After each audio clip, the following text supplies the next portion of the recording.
दयाला धीरज आला को पाला सत्यमहि दया को धारण स्वतः न भर्म निवारण बोध जहि बंधन तोरी जीवन छोरी कर निज होरी परख दही विनवो चरना काज सु तुम्हारी सरना शांति यही सद्गुरुदेवा दया पार करेवा भव सागर निरहंकारी जग से बोध रूपारी दुख दाहर रहित वास मेटी त्रास ना हरऊं सासना गुण आगर त्याग करंता आसन भासन तंता नहे नागर बंदो गुरुवर वसहज स्वाभाविक ज्ञान निधि करन भव छेव जहाँ न संशय है भरमादि न कृप करि ज्ञान जहिते सब जालन लखे खानि बानि रुझान करहूँ समन आस गुरु बंदौ सन्मुख पारखी शेष धरु हाथ वचन उचारो बंदगी सत प्रेम के साथ साहे बंदगी साहे।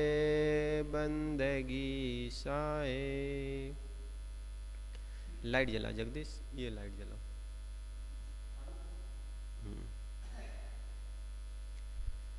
बीजक प्रवचनमाला की साखी नंबर आज 251। भक्ति के विषय में बहकाव। कबीरन भक्ति विगारिया कंचन पत्थर धोय अंदर में विष राखी के अमृत डारिन खोय। साहब कहते हैं भक्ति के नाम पर लोग किस प्रकार बहकते चले जा रहे हैं। करते क्या हैं? कबीरन भक्ति बिगाड़िया। लोगों ने कंकड़ पत्थर और जड़ पंडियों को धो पूजकर भक्ति का स्वरूप नष्ट कर दिया। उन्होंने अपने मन में जड़ाध्यास का विषय रख लिया और चेतन स्वरूप के विचार रूपी अमृत को नष्ट कर दिया। देखो, स्वस्वरूप अनुसंधाने भक्ति, स्वामी शंकराचार्य ने कहा अपने स्वरूप का अनुसंधान करना ही भक्ति है। क्योंकि अपने स्वरूप में ही स्थिर होने से व्यक्ति शांत हो सकता है। इसलिए भक्ति अपने स्वरूप का, गुरु संतों का जो उस क्षेत्र में रास्ता दिखाते हैं उनकी भक्ति होनी चाहिए। लेकिन क्या किया? कंकड़ पत्थर धोए। कबीरन का अर्थ है यहाँ लोग। भक्ति के स्वरूप को बिगाड़ा। कैसे? कंकड़ पत्थर धोए। उन्होंने अपने मन में जड़ध्यास का विषय रख लिया और चेतन स्वरूप के विचार रूपी अमृत को नष्ट कर दिया। चेतन स्वरूप के चिंतन मनन और उनकी भक्ति में न लग करके आदमी ने अमृत को ही नष्ट कर दिया था। चेतन स्वरूप की ओर जाने वाले जो ज्ञान था, विचार रूपी अमृत को ही नष्ट कर दिया। लोग कंकड़ पत्थर की पिंडी को या पत्थर काष्ठ आदि गढ़ छिलकर किसी आकार या पुतले को देवता नाम देकर उन्हें नहलाते हैं, पहुँचते हैं, पत्र पुष्प मिष्ठान आदि चढ़ाकर पूजते हैं, उन्हें सुलाने और जगाते हैं, गर्मी में पंखा कूलर आदि चलाकर तथा ठंडी में आग से हीटर चलाकर उन्हें शीतलता व गर्मी प्रदान कर उनकी सेवा करते हैं। ये लोग भावुकता में पड़कर इतनी भी समझ नहीं रखते कि इन जड़ मूर्तियों एवं जड़ पिंडियों को इन सब की आवश्यकता नहीं है। ये सब तो किसी प्राणी की सेवा में समर्पित करना चाहिए। जीव को गर्मी लगती है तो जीव को ही ठंडी भी लगती है और कूलर पंखा एसी की जरूरत जीव को पड़ती है।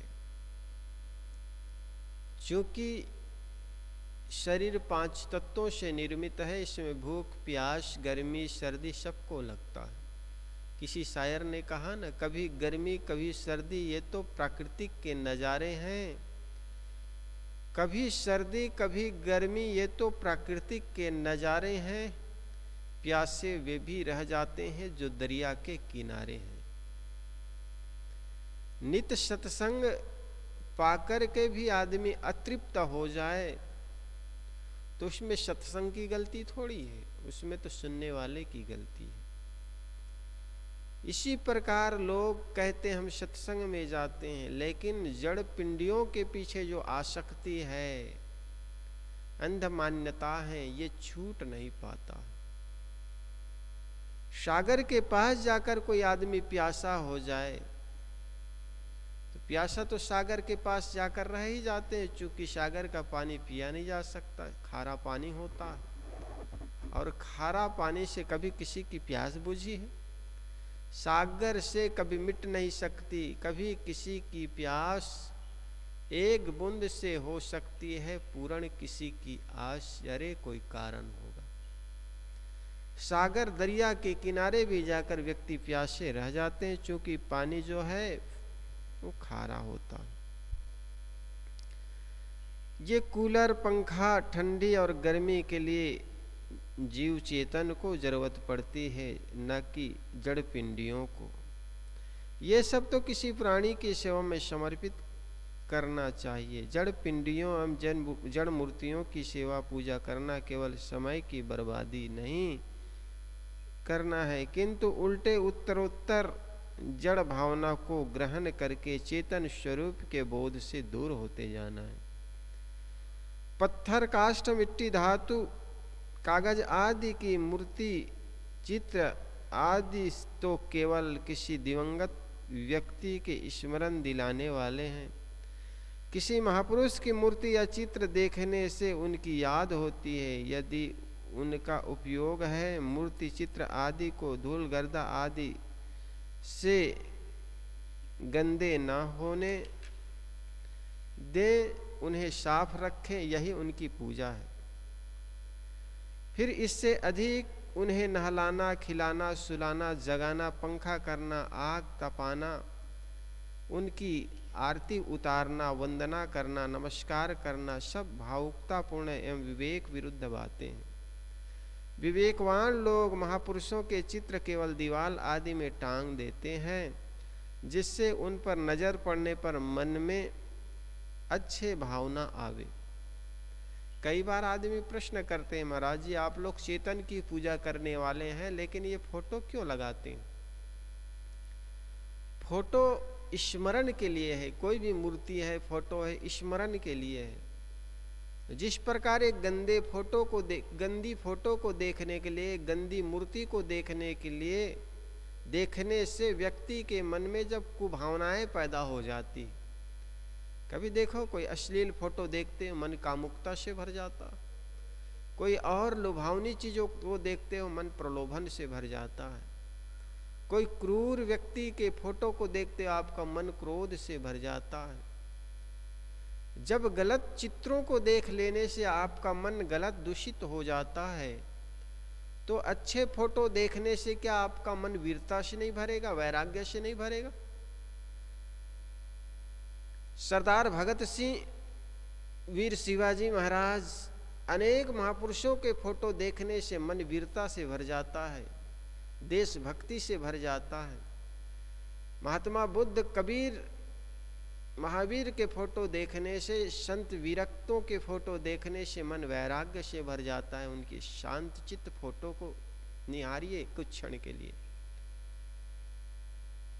ठीक इसी प्रकार महापुरुषों के फोटो देखने से हमारा मन में वैराग्य आ जाता है, त्याग भाव आ जाता है, मन में शांति का प्रादुर्भाव होता है।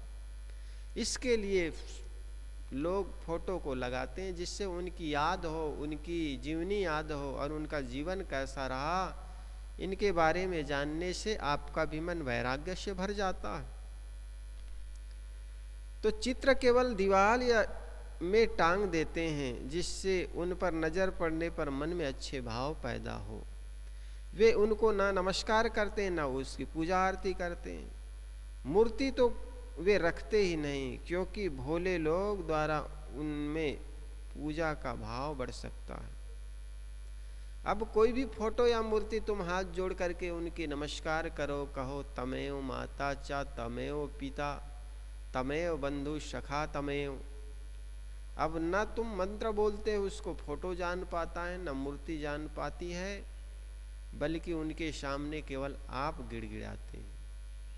अब उनको भोग मोक्ष मांगो कि हमें भोग चाहिए, मकान चाहिए, दुकान चाहिए, संपत्ति चाहिए, जो नहीं है वो चीज आप मांग करो, तो क्या उससे मिल जाएगी?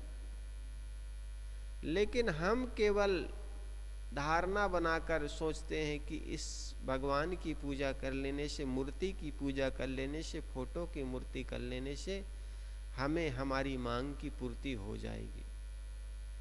देखो जितने भी मंदिर मस्जिद जो बने हैं, वे सब इंसाने ने बनाया, अपने आस्था का केंद्र है उनका। जब भगवान की किसी मूर्ति रखनी होती है, तो उस भगवान की मूर्ति के लिए मंदिर का स्थान इंसान ही बनाता है। उस मूर्ति या मंदिर के बगल में ही एक बोर्ड लगाया जाता है कि इस अधूरी मंदिर का निर्माण करना है, इसके लिए दान दो। जब अपने ही मंदिर वो फोटो या मूर्ति बना नहीं सकती, तो आपका मकान, आपके पास संपत्ति कैसे दे पाएगी? लेकिन आदमी केवल मान्यताओं के जाल में फंसकर केवल मांगना चाहता है, विवेक करना नहीं चाहता। अगर विवेक करने के कहो तो आदमी नाराज हो जाता है, भगवान पर प्रश्न उठाते हो, है ना? उनको कहो भैया जिससे तुम भोग मोक्ष मांग रहे हो, उनके पास ही ये चीज होती तो वे मकान नहीं बना लेते, मंदिर नहीं बना लेते। लेकिन हमें कोई कहे विवेकपूर्ण बातें, तो हमें ये बात समझ में नहीं आती है। हकीकत तो यह है कि इंसान जो भी मंदिरों का निर्माण करता है, चेतन के द्वारा ही मंदिर का निर्माण हुआ है, और चेतन ही उस मूर्ति को जानता है, चेतन ही उस फोटो को जानता है। न तो मूर्ति आदमी को जानता है, पुजारी को जानता है, और न ही फोटो पुजारी को जानता है। जड़ मूर्तियों या जड़ पिंडियों को पूजने से केवल जड़ता बढ़ती है। सद्गुरु कहते हैं कि कंकड़ पत्थर आदि की पूजा करना भक्ति के स्वरूप को नष्ट करना है। प्राणी मात्र के प्रति दया, प्रेम, करुणा का भाव रखकर उनकी यथासाध्य सेवा करना और अंततः निज स्वरूप चेतन के प्रति अनुराग, स्वरूप चिंतन एवं स्वरूप स्थिति ही सच्ची भक्ति है। दूसरे प्राणियों की सेवा एवं निज स्वरूप की स्थिति, यही तो भक्ति और यही तो अमृत है। दूसरे प्राणियों की सेवा करना, गाय है, कुत्ते है, बिल्ली है, जहां तक शक्ति चले उनकी सेवा करें। दरवाजे पर बैठे कुत्ते को रोटी डाल दें, गायों के लिए कुछ चारा घास का प्रतिबंध कर दो, आपके पास आर्थिक संपन्नता है तो। उनमें कुछ कष्ट आए तो उनके निर्वाह कर दो, उनकी भक्ति हो गई। और स्वरूप चेतन का अनुसंधान करना, उसमें स्थित होने के लिए प्रयास करना, यही तो अमृत है। लेकिन इसे छोड़कर जड़ की पूजा और परोक्ष में अपना लक्ष्य खोजना, विष को अपने हृदय में रखना। परोक्ष में ईश्वर परमात्मा को खोजना, यही तो अपने हृदय में विष को रखना है। और चेतन स्वरूप का अनुसंधान करना, स्वरूप में स्थित होना, ये चेतन भक्ति है और यही अमृत है। साहब ने कहा अरब खरब ले दरब। इस 288 साखी में भक्ति के स्वरूप का थोड़ा विस्तृत विवेचन हुआ है। आगे 252 नंबर की साखी। रही एक की भई अनेक की, विश्वा बहुत भ्रतारे, कहे कबीर का के संग जरी हो, बहु पुरुषन की नारी। साहब कहते रही एक की भई अनेक की, विश्वा बहुत भ्रतारी। जिस प्रकार एक स्त्री हो, वेश्यावृत्ति में रहती हो, तो बताओ उनकी जब चिता जलेगी, सती होने को कहता है, तो किनके साथ सती होगी? मानो एक स्त्री हो और वह पति वाली हो, परंतु पीछे से उनका स्वभाव खराब हो गया हो और वह वेश्या बनकर बहुतों की प्रेयसी बन गई हो। अब उनके सभी प्राप्त पुरुष मानो पति है। कबीर साहब कहते हैं कि यदि वह अंत में सती होना चाहे तो किसके साथ में जलेगी, क्योंकि वह तो बहुत पुरुषों की नारी है। इसी प्रकार मनोवृत्ति पति केवल निज स्वरूप चेतन है। मनोवृत्ति के का पति केवल निज स्वरूप है, परंतु वह उसे न समझकर वेश्यावत बहुपति वाली बन गई। मनुष्य की चित्त वृत्ति नाना देवी देवताओं की कल्पना करके भटक गई। कबीर देव कहते हैं कि यह बहुतों की खींचातान में पड़ी हुई मनोवृत्ति अंततः किसमें स्थित होगी? मनुष्य के इस शरीर में जीव पति है और मनोवृत्ति पत्नी है। अतएव मानव की मनोवृत्ति का एकमात्र पति जीव ही है। जब मनोवृत्ति जीव में स्थित होगी, अर्थात वह मनोवृत्ति निज स्वरूप चेतन में विश्राम पाएगी, तब उनके द्वंद्व समाप्त होंगे। परंतु अज्ञानवश मानव की मनोवृत्ति नाना जड़ देवी देवताओं में भटकती है। ब्रह्म, विष्णु, महेश, हनुमान, गणेश, दुर्गा, लक्ष्मी, राम, कृष्ण, शिव, गायत्री आदि तथा अनेक तथाकथित देवी देवताओं एवं सिनेमा वालों द्वारा दी गई एक नई देवी संतोषी माँ, कितने नाम गिनाया जाए, इनकी सीमा नहीं है। फिर इसके अलावा नाना मतों के नाना ईश्वर, उनके विषय में इन मतों के विचार विचित्र कल्पना है। विचित्र विचित्र कल्पनाएं हैं। इन सब में मनुष्य को मनोवृत्ति भटकती है। स्वरूप से अलग जहाँ कहीं भी मनोवृत्ति भटकती है उसे शांति नहीं मिलेगी, क्योंकि निज स्वरूप से अलग जितने अवलंबन माने जाते हैं सब मन कल्पित एवं विजाती है। कबीर देव ने 38वें शब्द में कहा है, जहाँ जहाँ गयऊ अपन पाऊ खोयऊ तही फंदे बहु फंदा।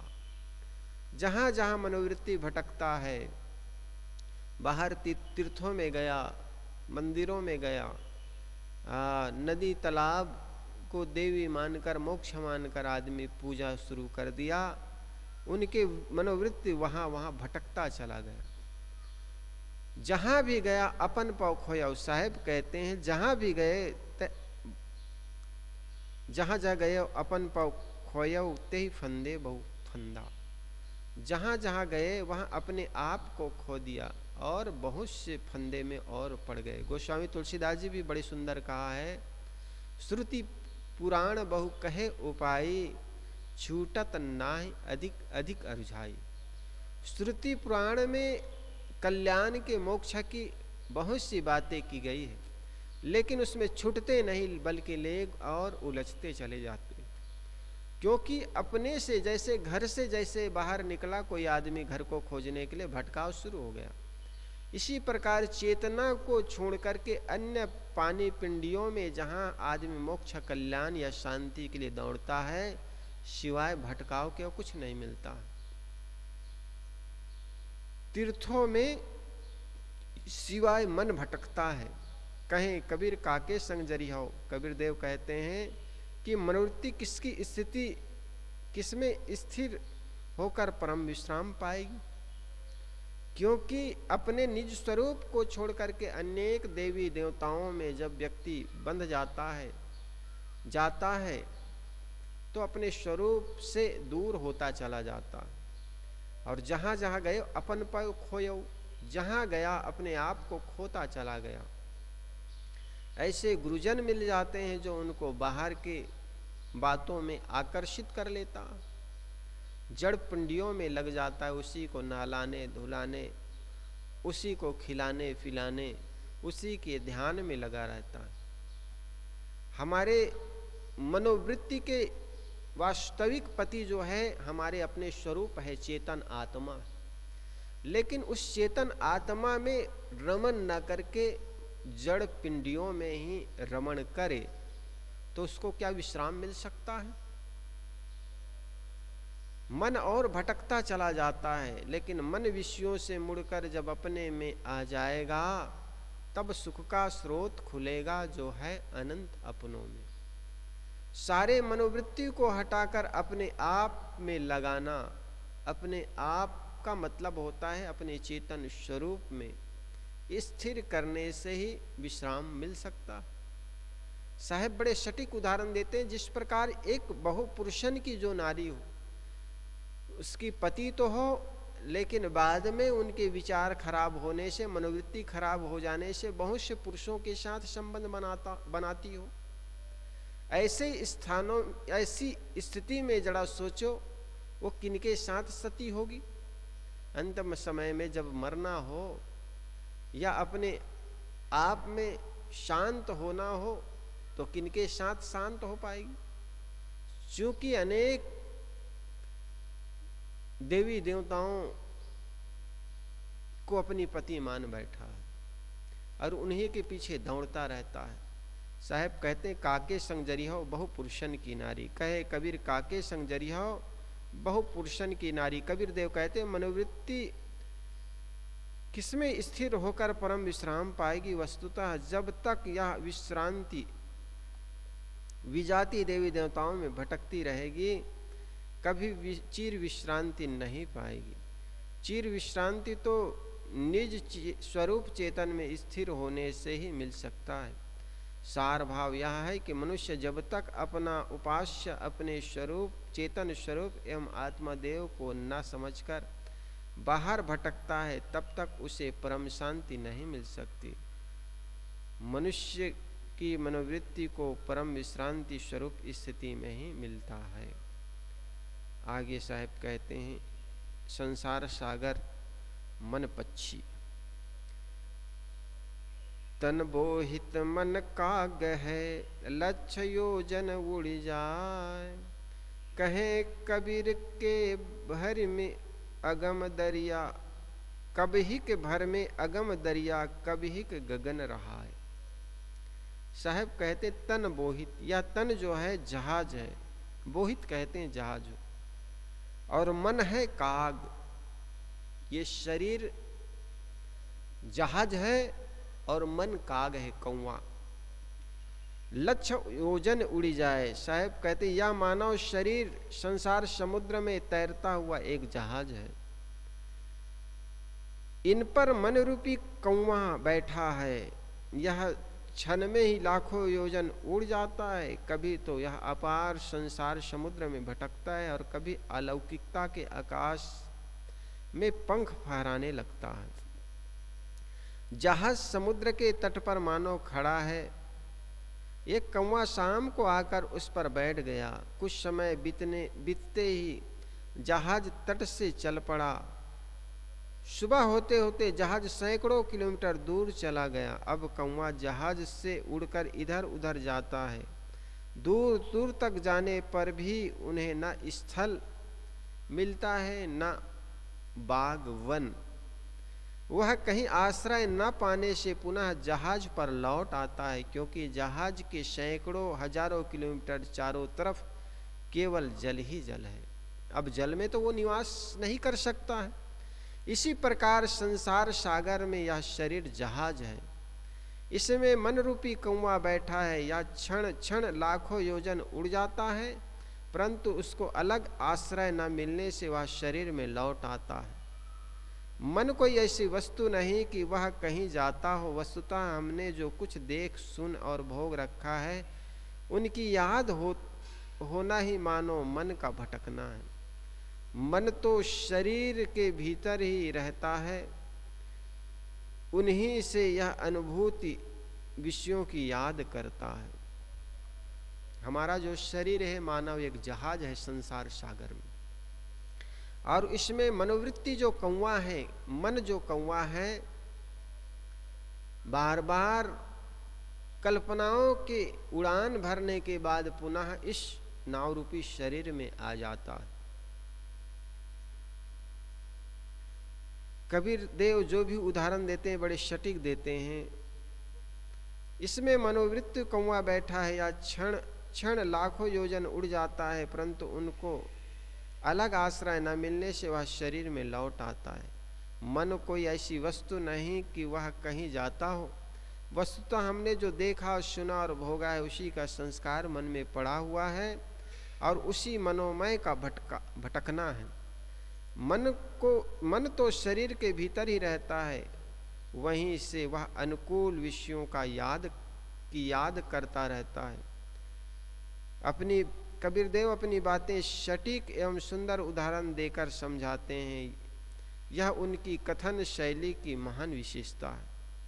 उनके द्वारा इस साखी में दिया गया रूपक कितना आकर्षक है।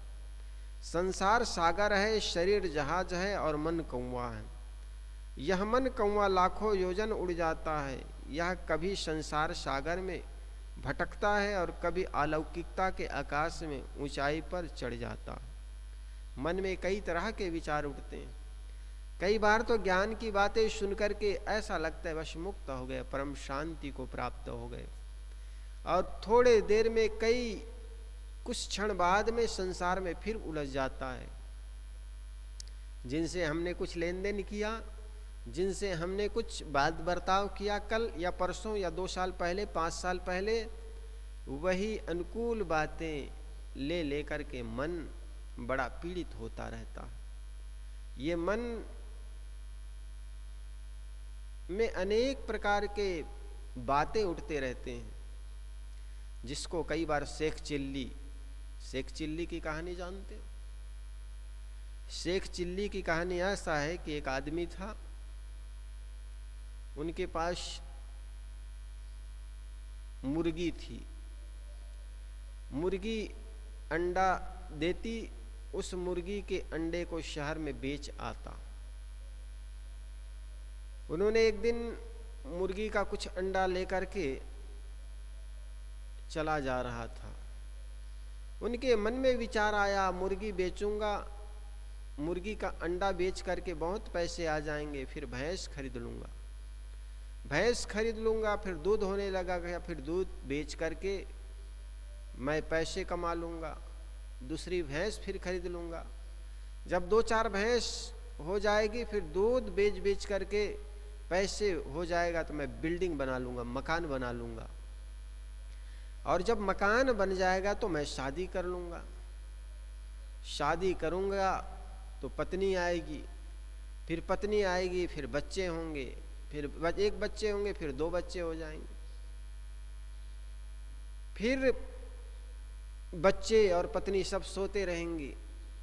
पत्नी कहेगी कि बच्चे को बीच में लाएं, एक उधर जरा सरको, वो सरकता क्या है, उधर खाट में क्या गिरता है, वो हाथ से जो अंडे से भरा हुआ जो टोकरी था वो गिर जाता। वो भूल गया कि टोकरी पकड़ा हूं मटका में। उनकी पत्नी ने कहा थोड़ा सरको, जगह बनने दो, बच्चे बीच में आएंगे, और बच्चे को बीच में लाने के इच्छा करके वो समझता है थोड़ा सरक जाऊं, और टोकरी छूट जाती है हाथ से, और टोकरी के गिरने से पूरा मटका, पूरा जो अंडा था टूट जाता। ये शेख चिल्ली की कहानी है। अभी न तो भैंस है, न तो दूध है, न तो पत्नी है, न तो बच्चे, केवल मन का उड़ान है, और मन से ही ऐसा आदमी सोचता चला जाता। अनेक स्वप्न देखता है आदमी, कभी तो आकाश पाताल की बात करता है, मन में जो जो संस्कार है उसी को तो देखेगा।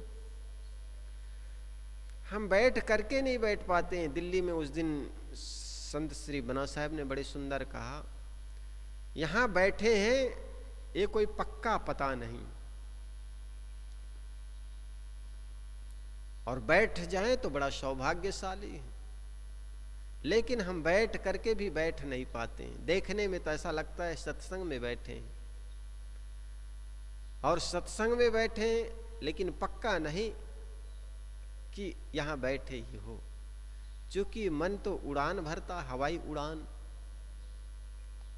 और बैठ जाना अच्छी बात है, और बैठ करके सत्संग सुनना ये और अच्छी बात है, और सुन करके अपने जीवन में धारण करना ये और सबसे सौभाग्यशाली है। तो पक्का पता नहीं होता कि हम बैठे ही हैं, मन क्षण में उठ करके चला जाएगा, मकान, दुकान, व्यापार, हमारे अपने कर्म संस्कारों के बीच हमारा मन दौड़ता। तो ये मन क्षण में तो कहीं गगन में उड़ जाता है, काल्पनिक धारणाओं में उड़ जाता है, और कई बार आकर के मन में मनोवृत्ति जो है शरीर में फिर आसपास घूमने लगता है शरीर के। पहली बात है कि मानव शरीर संसार सागर में तरने के लिए जहाज है, परंतु मनुष्य इन्हें जहाज के रूप में न देखकर विषय भोगों के भोगने के साधन के रूप में देखता है। दृष्टिकोण भिन्न होने से फल भिन्न होता है। यदि इस शरीर में रहकर जीव विषयों में डूबा रहता है तो वह मानो भवसागर में आज बह रहा है तथा आगे भी उसी में बहने की तैयारी करता है, और यदि वह इस शरीर में रहते हुए परख द्वारा सारी वासनाओं का त्याग करते हुए अपने स्वरूप में स्थिर होता है तो वह संसार सागर से आज भी पार हो चुका है। हमें चाहिए कि हम इस शरीर को संसार सागर में से तरने के साधन जहाज के रूप में देखें और इसका उपयोग उसी काम के लिए करें। दूसरी बात है कि यह मन कौवा है, यह अपने स्वभाव से मलिन विषयों पर टूट पड़ता है। यह हर क्षण लाखों योजन उड़ जाता है, अर्थात वो अर्थ है कि यह शरीर के भीतर रहते रहते देखे सुने एवं भोगे हुए विषयों की क्षण क्षण याद करता रहता है। इसलिए यह अगम दरिया में भ्रमण करता है भ्रमता रहता है। अगम दरिया एवं अपार सागर यह संसार है, यह विषयों का जाल है, विषयी मन इसी में भटकता है, परंतु यह कभी कभी आकाश में भी उड़ जाता है। मन कभी वैराग्य, ज्ञान, भक्ति, मोक्ष एवं संसार से एकदम निवृत्त होकर असंग स्थिति का भी विचार करता है। अंततः मन का आश्रय स्थल शरीर ही है। यह दृष्टिकोण को लेकर तन बोहित मन काग है। इस साखी में कहा गया है, मन शरीर में रहते हुए संसार सागर में भटकता है तथा आकाश में भी उड़ता है।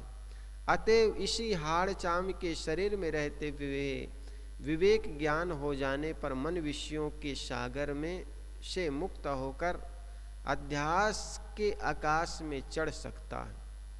हमारे जीवन की विशेषता यही है कि मन संसार के कीचड़ में से निकलकर स्वरूप ज्ञान एवं स्वरूप स्थिति के दिव्य गगन में विहरण करे। हमारा मन कौवा से बदलकर हंस बन जाए और ज्ञान का मोती चुगे। जब हमारा मन हंस बनकर स्वरूप ज्ञान में रमेगा, तब हमारा शरीर संसार सागर में तरने का जहाज है, यह चरितार्थ हो जाएगा। इस प्रकार साहब कहते हैं, मन बोहित तन बोहित मन काग। इस पर सुंदर व्याख्यान। आगे साहब 254 नंबर की साखी में कहते हैं, मौन और वक्तव्य के महत्व। ज्ञान रतन की कोठरी चुंबक दिनो ताल, पारखी आगे खोलिए कुंजी वचन रसाल। ज्ञान स्वरूपी रत्नों से भरी अंतःकरण रूपी कोठरी में मौन का आकर्षक ताला लगा दो, और जब इन रत्नों के ग्राहक सच्चे पारखी मिले, तब इसे मीठे वचन रूपी कुंजी से इनके आगे खोलो। सद्गुरु ने क्या खूब कहा है, स्वाद में उत्तम एवं गुणों में सर्वोत्तम। सिख तो सर्वोत्तम है ही, कहने का तरीका भी कितना उत्तम है। ज्ञान का रूपक रत्न है, अंतःकरण का कोठरी, मौन का चुंबक ताला, जिज्ञासुओं का पारखी एवं जौहरी तथा मीठे वचन की कुंजी रूपक है।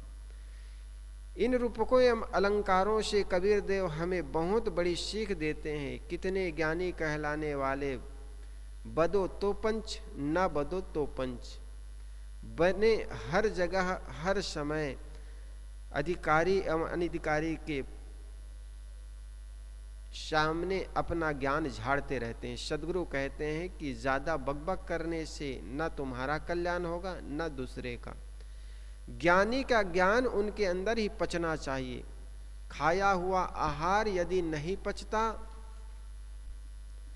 बिना पचे शरीर से निकल जाए तो उससे शरीर को कोई लाभ नहीं होता है। इसी प्रकार अर्जित किया हुआ ज्ञान बिना आचरण किए पर उपदेश से निकल जाए तो इससे वक्ता का अपना कोई लाभ नहीं हुआ। प्राप्त जानकारी को दूसरे के सामने परोसने का उतावलापन ओछापन का लक्षण है। सभा में प्रवचन देना हो तो वहां भी मांग होने पर समय अनुसार देने योग्य को देना चाहिए, और व्यक्तिगत मिलने वालों को बिना अगले आदमी की ओर से मांग हुए उन्हें ज्ञान की बातें परोसने लगने से न जिसको उपदेश दिया जाता है उनका लाभ होता है, न उपदेश की इज्जत होती है और न उपदेष्टा की। ज्ञान तरीके से, ज्ञान अतिरिक्त से बहुत बोलने की आदत होती है तो वे केवल छिछलापन सिद्ध करती है। अनुभूति ज्ञान जीवन का स्वरूप होता ही है। अर्जित ज्ञान भी रहनी संपन्न व्यक्ति में उनके जीवन के अंग बन जाते हैं। इसलिए वह हर समय फट फट ज्ञान नहीं झाड़ता, किंतु प्राप्त ज्ञान का आचरण रूप में दोहन करता है। हम जो कुछ जानते हैं उसका निरंतर आचरण करने का प्रयास करना है, उनका दोहन करना है। जो प्राप्त जानकारी का आचरण करता है वह वाक्य संयमी होता है, वह मौन का ताला लगाए रखता है। वह तो उसे तभी खोलता है जब उसका ग्राहक पारखी मिल जाता है। बदो पंच न बदो तो पंच। हर जगह पंच बनना नहीं चाहिए, बहुत से जगहों पर मौन होने की जरूरत पड़ती है।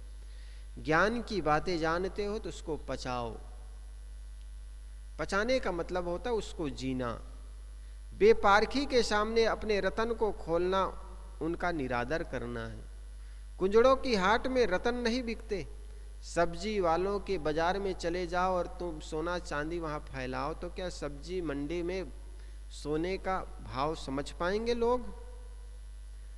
कल्पित देवी देवताओं में उलझे हुए लोग स्वरूप ज्ञान का विषय क्या समझ सकते हैं?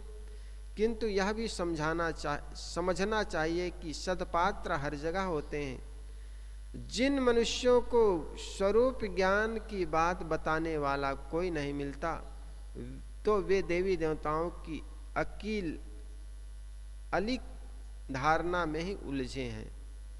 यदि उन्हें कोई जड़ चेतन का निर्णय तथा स्वरूप ज्ञान की परख देने वाले हो तो उसमें कितने ही सत्पात्र मिलेंगे जो थोड़े ही दिनों में सारे जंजाल छोड़कर स्वरूप ज्ञान में निष्णात हो जाएंगे। इतिहास साक्षी है कि आज के बड़े बड़े पारखी पहले देवी देवताओं के ढोंग पोंग में पड़े थे। जब उन्हें किसी पारखी की संगत मिली तो वे भी सत्य का मोती परख कर कृत्य हो गए। जीव मात्र का स्वरूप पारक अर्थात ज्ञान है। परख की शक्ति तो सब में है। जिस प्रकार चींटी कंकड़ और चीनी में से चीनी को ले लेता है, इसी प्रकार हर जीव में पारक शक्ति है। वह जहां रहता है किसी न किसी प्रकार के परखता रहता है। मानव शरीर तो अधिक विवेक संपन्न है। मानव अंधविश्वास की संगत में अंधविश्वासी हो गए हैं। जब वे पारखियों की संगत पाते हैं तो उसमें से कितने ही सत्पात्र ऐसे निकल आते हैं जो शुद्ध पारखी हो जाते हैं। वे स्व और पर दोनों की परख कर स्व में पर से स्व को निकाल लेते हैं। सद्गुरु ने उपदेश देने व किसी सत्पात्र को सत्यासत्य की परख देने के लिए तरीका बताया।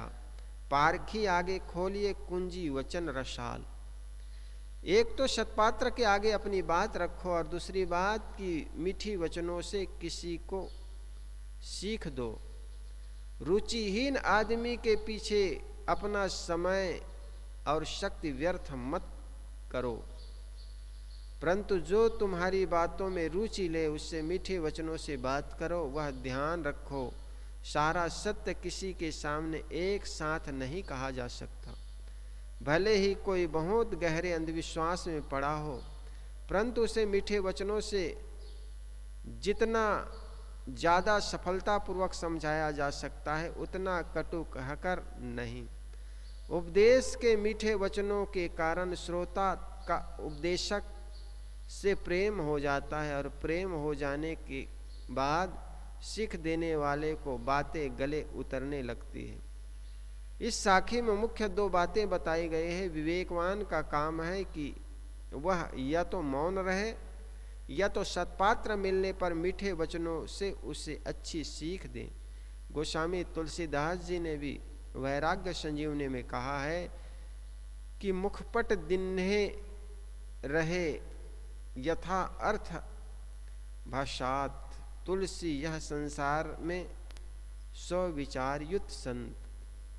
इस प्रकार साधक को चाहिए कि ज्ञान की बातें जो सुने हैं या पढ़े हैं उन सारी बातों को अपने जीवन में धारण करें।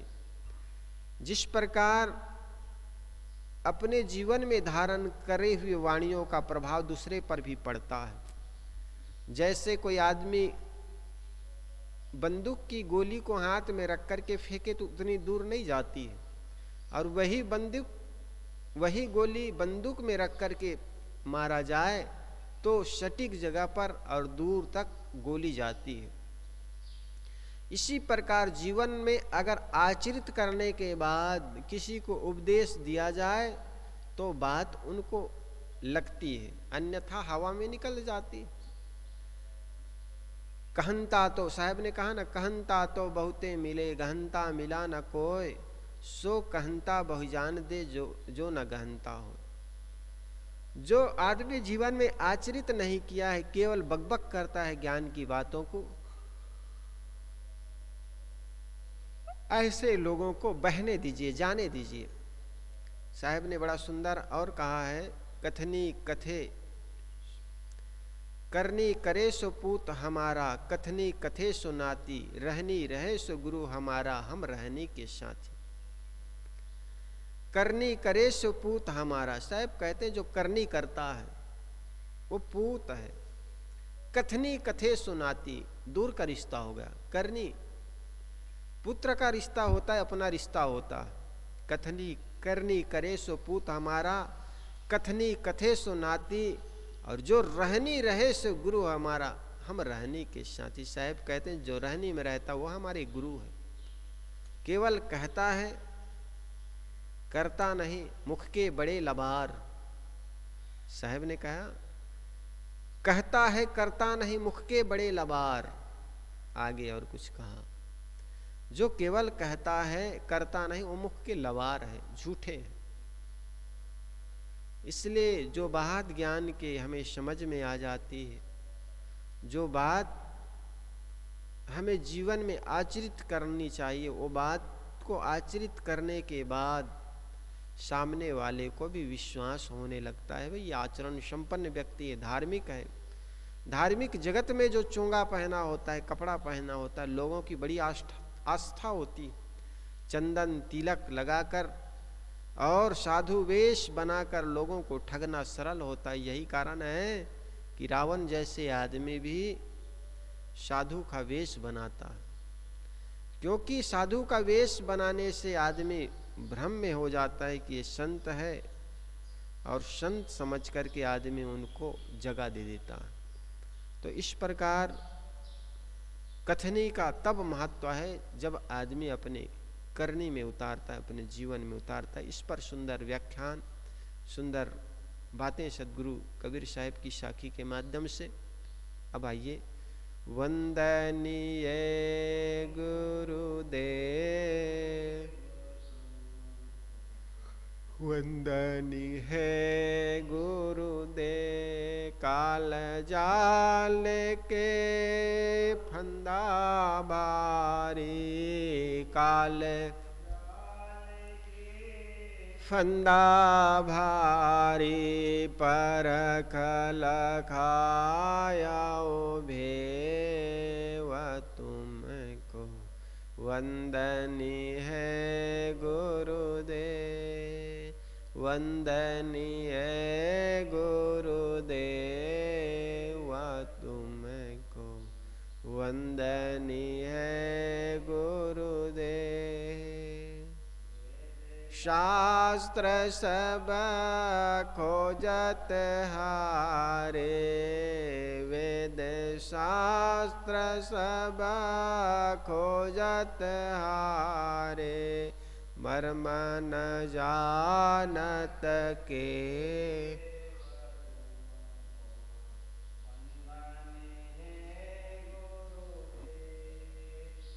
वंदनीय है गुरुदेव तुमको, वंदनीय गुरुदेव। गुरु समान और को दाता, गुरु समान और को दाता, ताकि करिए सेवा तुमको, वंदनीय है गुरुदेव।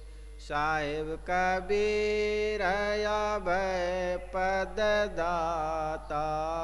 साहेब कबीर पूरन परख समेव तुमको वंदनी। आरती हो गुरु आरती हो, आरती गरीब निवाज।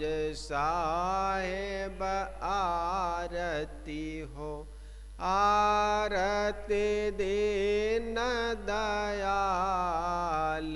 साहेब आरती हो, धार विवेक की बाती। ज्ञान आधार विवेक की बाती। सुरति जोते जहाँ जाग। साहेब आरती हो, आरती गरीब निवाज।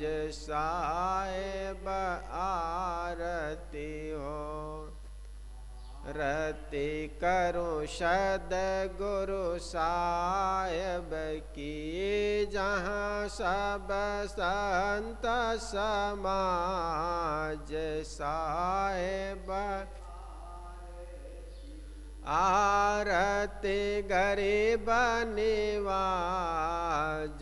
साहेब आरती हो, दरस परस गुरु चरण सर भयो। दरस परस गुरु चरण सर भयो। टूटे गया हो यम जाल।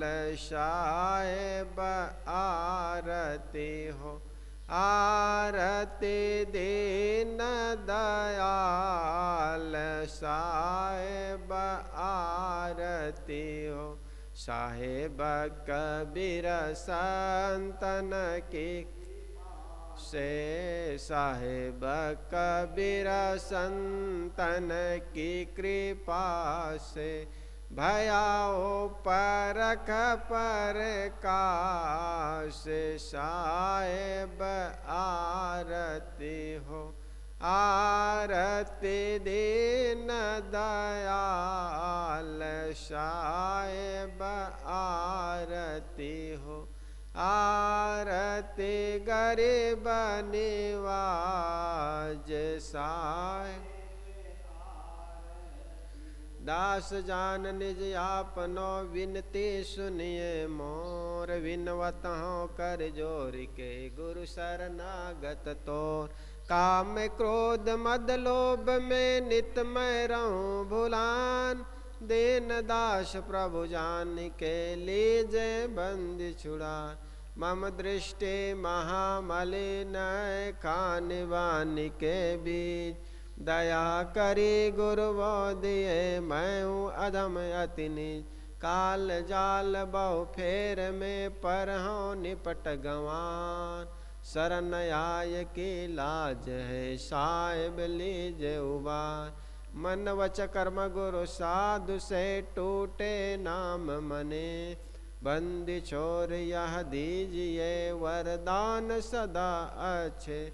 साहेब के दरबार में कमी काहू की नाय। बंदा मोह पावे नहीं चूक चाकरी माय। ना गुरु रधिकम तत्वम ना गुरु रधिकम तपा।